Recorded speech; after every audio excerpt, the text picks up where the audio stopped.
Hello everyone, welcome back. So in this video we will cover some AITS problems. So this is problem number 1. So in this question we have a ray of light that is traveling in air and it is incident at grazing angle on a long rectangular slab of thickness of 1 meter. So the thickness of the slab is given to be 1 meters and a ray of light is incident at grazing angle. So which means the angle of incidence at this point is 90 degrees.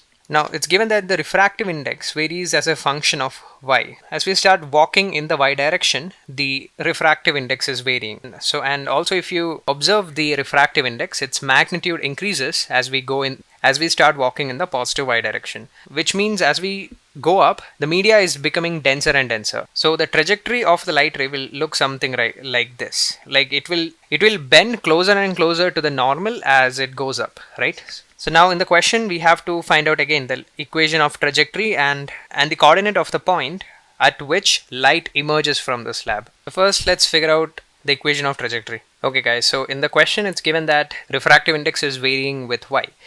Basically we can consider this big slab as a collection of very thin horizontal slabs, something like this. Now guys, in the case of multiple refractions through parallel slab, if we ignore the case of total internal reflection, then we can say that the product of mu sine theta at each of the interface is actually the same, and this we can only say about parallel slabs. So here also we'll use the same idea. So let's consider a very thin slab at a height of y, whose thickness is, let's say, dy. Alright, so let's say the equation of trajectory is something like this and it is represented by y equals some f of x. Okay, so let's get rid of the outside portion. We are just talking about the inside portion, right? And let's draw a normal here at our thin slab, and let's say this angle of incidence is some theta.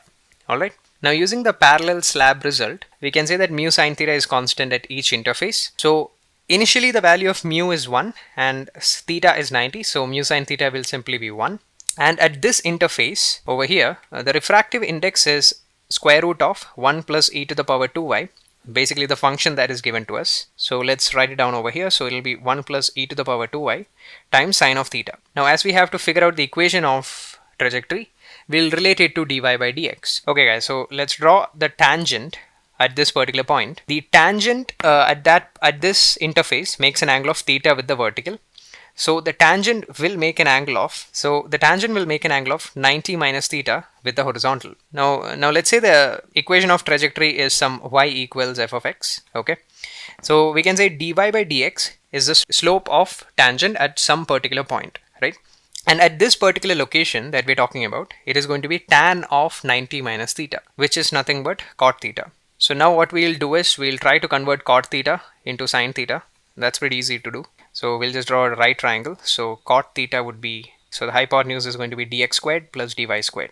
So square root of 1 plus e to the power 2y would be cosecant theta.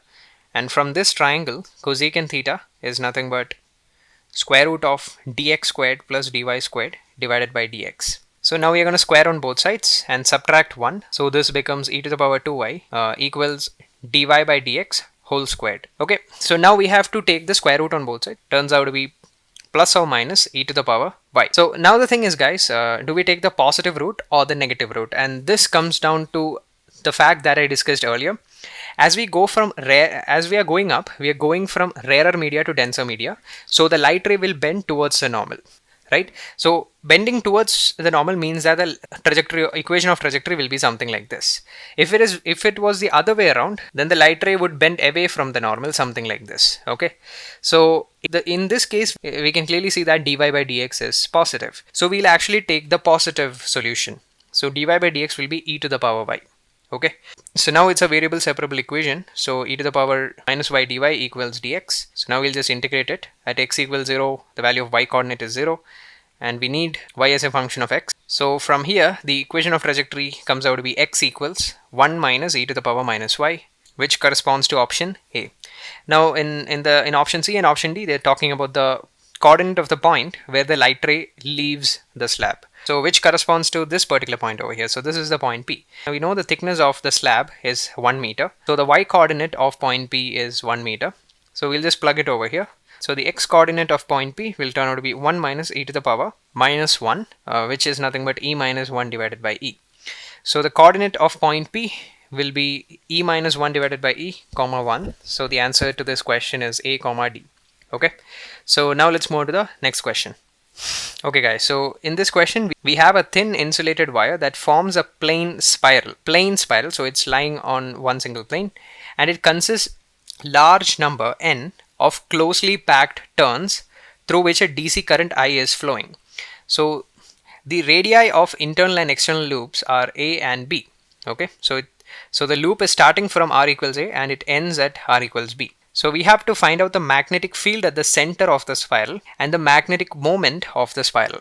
Okay, and the magnetic moment, they're just asking us about the magnitude of it. Okay, so let's begin with the question. So firstly, they have given us that there are n turns. There are n turns of these wires. Okay, so there are n turns lying across a width of B minus A. So the radial width of all these loops is B minus A. Okay, and across these B minus A, there are n turns of the wire. So which means if I want to define the number of turns per unit width, let's call it n for now. This will be the total number of turns, so divided by the width B minus A. Okay, so now what I'm going to do is, from the center at any general R, I'm going to take an elemental ring, something like this. Okay, and the width of the elemental ring will be, of course, dr. So now obviously the DC current is flowing in the clockwise sense. Now guys, as the width of the elemental ring is dr, the total number of turns present in this elemental ring, let's call it dn, is going to be the number of turns per unit width, which is n divided by B minus A, times the thickness of this loop, which is dr. So now it's pretty simple. So if this is simply a current carrying loop, we know that the magnetic field at its center is nothing but mu naught times the current divided by 2r. Okay, and this would have been true if there was only one turn, but the total number of turns is dn, so I have to multiply it with that as well. Okay, so now as we know the contribution due to an elemental ring, and due to all the elemental rings the magnetic field is into the plane, I can simply integrate this expression to get the total magnetic field. And the limits of R will be from A to B. So the total magnetic field B will come out to be, the total magnetic field will come out to be this particular value.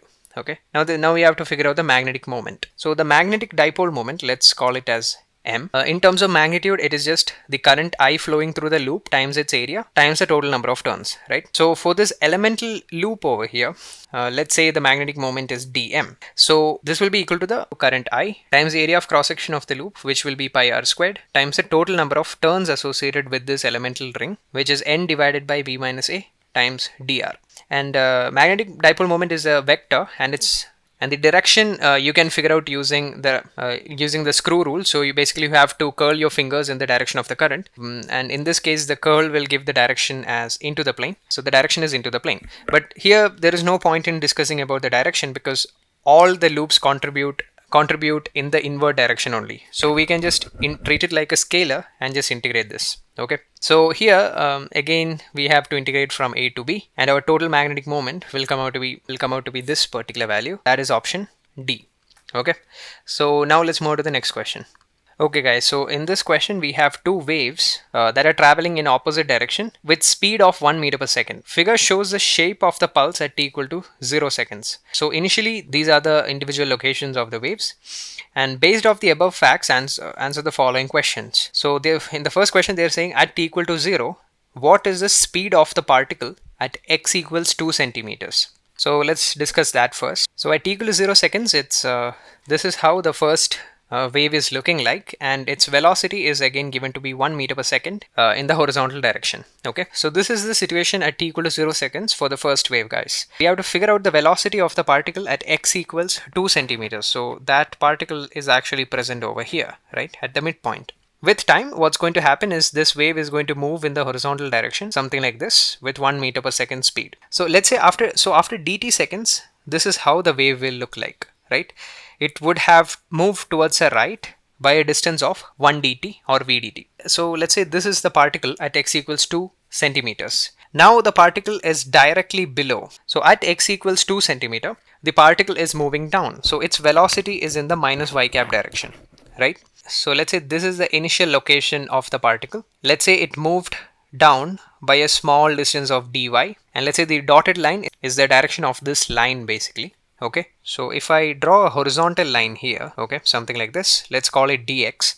Dx is nothing but the velocity of the wave times dt, right? Because the line moves towards right with a velocity of v. So its horizontal displacement in dt time is going to be v dt. So now the thing is, guys, this angle theta we can easily figure out because that's just the slope of our line, right? That we can figure out from here. So tan theta is nothing but 10 mm divided by 4 centimeters, which is nothing but 0.25. So even this angle is going to be theta, and we can say dy is nothing but dx tan theta. So now if I just divide by dt on both sides, we can say that the modulus of the velocity of particle at x equals 2 centimeters is nothing but dx by dt, which is basically the speed of the wave, right? Which is v times tan theta. And tan theta is given to be 0.25. So this comes out to be 0.25 meters per second. Okay, and its direction is obviously in the minus j cap direction. So the speed is just going to be 0.25. Now in the second question, they're asking us about the displacement of the particle at x equals 8 centimeters and t equals 0.06 seconds.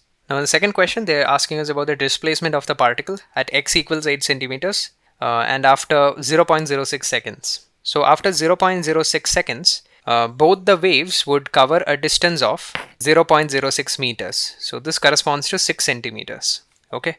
So wave number 1 would reach this particular location and wave number 2 will reach, so initially this point is at 16. So now it will reach this particular point over here.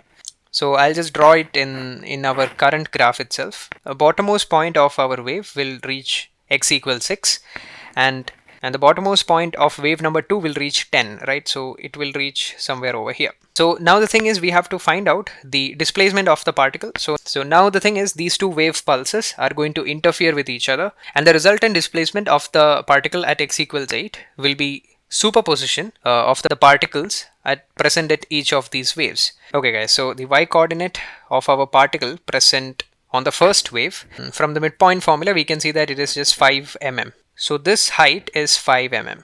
Now here the delta x is nothing but 2 centimeters. So the displacement of the particle at will be minus 5. So the y coordinate of the particle present here will also be 5 mm. So now after interference, the net displacement of the particle is simply y1 plus y2. And this would just give the answer as 0 because it is going to be plus 5 j cap minus 5 j cap, and that should give you the answer as 0. So that was it for this video, guys. So if you enjoyed the video, please do like, share and subscribe, and that's it. Thanks for watching.